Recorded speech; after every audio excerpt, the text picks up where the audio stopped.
Little different video here today. We're in the garage and I'm working on cleaning up the old 60 Cadillac. Actually taking it home for Christmas this year. Going up to Sanford, little 2-hour and some minute drive.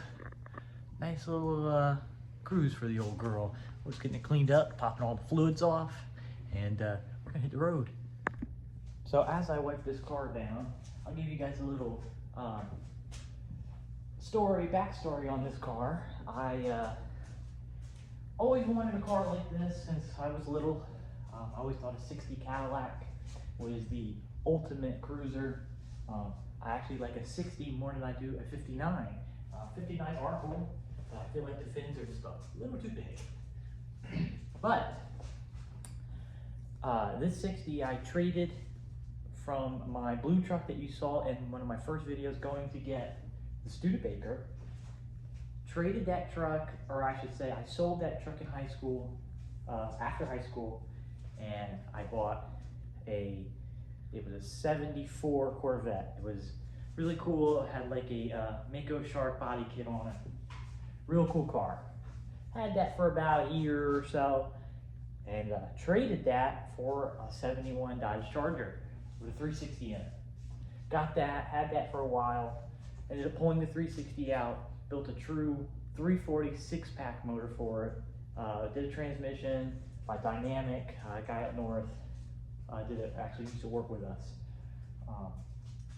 Real cool car, had the 6-pack hood, did 6-pack on the side of the scoop. Real fun car.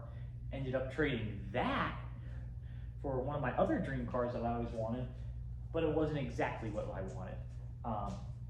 It was a 59 Plymouth, kind of like the car, and if you've ever seen the movie Christine. It was a custom though, really pretty car, super show car. Paint was immaculate on that car. And I had that car for a while, thought I'd never sell it. Well, here comes a guy along, actually a friend of my dad's. He wanted it more than me. And I didn't want to sell it, but you know, sometimes they give you the I don't want to sell price. And I told him, listen, I want to find a car that I'm more interested in this car for,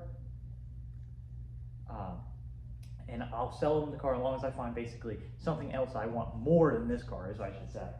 And just so happened, this car showed up in Ohio, and actually it was a really good deal, and I got it for a steal. Old guy, couldn't drive it no more, and we headed up to Ohio, and I think it was right around Thanksgiving, right after Thanksgiving, I think it was, and of last year. And we got this car, and oh boy, this thing needed, it looked perfect. Paint, interior, immaculate. Paint's awesome, it's been repainted, original color, it's Persian sand.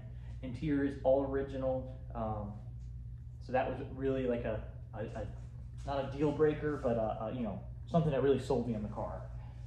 And has its original numbers matching, 390 CAD. It's been rebuilt by Fowler Engines. At the time, I have all the paperwork on that.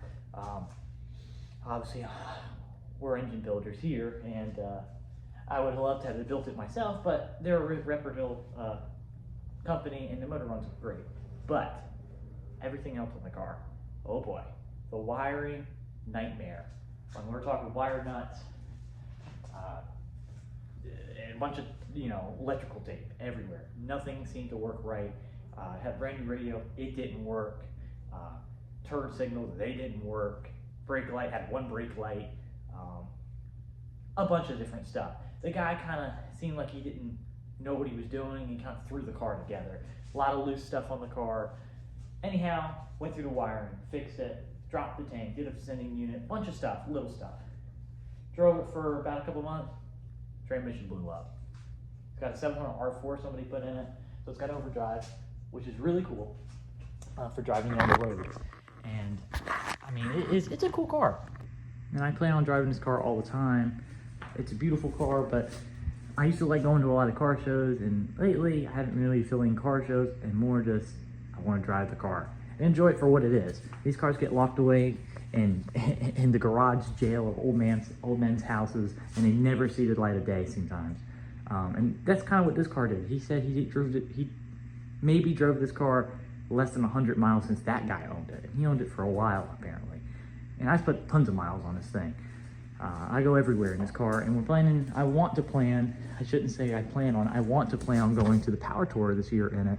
And I think that would be really cool. It starts in Miami and goes to Nashville, and I think it ends in Missouri. I'm not sure if that's 100% right, but I know it's Miami and Nashville. So, I mean, this is just a cool car. Interior, like I said, immaculate interior.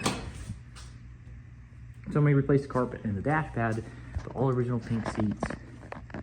Original headliner. I got all the lights to work in it. Nothing like that worked when I got it. That's stuff that really gets to me. I want everything to work on this car. But got the 390, somebody put vintage air on it. I got that all working, so it's nice. It has AC. Somebody updated for disc brakes. And I mean, it has a few little updates to it, which is nice. And it's, like I said, it is a very pretty car. It's all finished. The trunk's all finished. I mean, it's a nice car. And one of the main reasons I stopped going to car shows is I'm tired of seeing kind of the hate. There's a lot of hate in the car community with the young crowd and the old crowd. Obviously, when you go to a car show, it's mostly probably 50-plus-year-old men. And there's some younger guys, don't get me wrong. I'm definitely one of the youngest guys out there. I'm 26 now, so I'm not as young as when I started, but you get the typical, is this your grandfather's car? Did you inherit this? And it seems like they don't believe you, but you know, I worked hard, got this, built stuff, fixed stuff, traded up, and which makes it cool, you know. That's what it's all about right there. And you do get some haters out there for sure. I'm not one to go and look for a trophy, but it's nice to get, you know, some kind of appreciation once in a while. But every time you go, it's like the judges walk right by the car as soon as they see another guy own it, and you can just tell it's biased around here. But that's exactly why I stopped going to car shows, because one, all these guys out there don't drive their cars. Half the time you see them coming in on trailers, and they're trailer queens. No. I'm gonna drive this thing wherever I need to go. Just like I'm going to Sanford today to see my girlfriend's family, and I'm driving. I could drive my truck, I could drive a newer vehicle if I wanted to. No. What's the point of that? This is what they were built for. If you're scared to drive them, then you don't need one. You know, and if you think it's unreliable, work on it. Make it reliable. Make it a daily driver. That's what it's all about. And that's what we're gonna do. And that's what I've been doing. Driving this thing just about everywhere. I don't drive it all the time. I may have other cars. I drive that almost daily, the little Fiat over there. But that's another classic car. And same with the Hudson outside that I haven't showed you guys, but I think I did show you guys in one video. Drive that all the time. So, moral of the story, drive the classics, and let's hit the road. All right, we just got filled up. Now we're gonna hit the road. Riding in comfort. Following my girlfriend, because she stayed up here a little longer, but we're riding in style. Let's hit it. All right, we're about an hour in. Cadillac is doing perfect. Love this car. Out here in the country, right outside of Fayetteville. Got about an hour to go for the ride. Just cruising on along. Filled up in Leland. We're about down to half a tank. Well, I filled up about 3/4 of a tank. So we'll use about 1/4 of a tank so far. We're getting about 15 miles to the gallon, if I do the math correctly.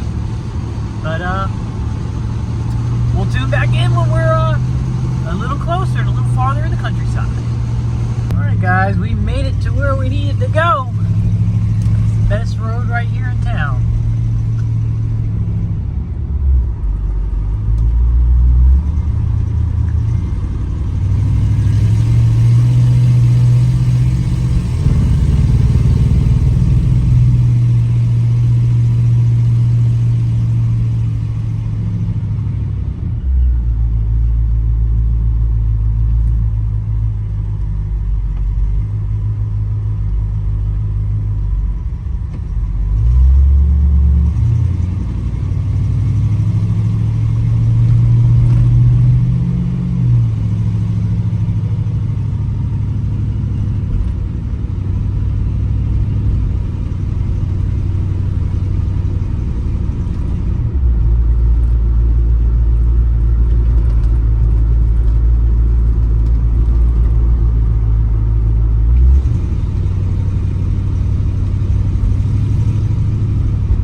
going to end the video there, and I'm going to go spend some time with my girlfriend's family. Until then, Merry Christmas, and we'll see you in the next video with some Studebaker content. See you later, guys.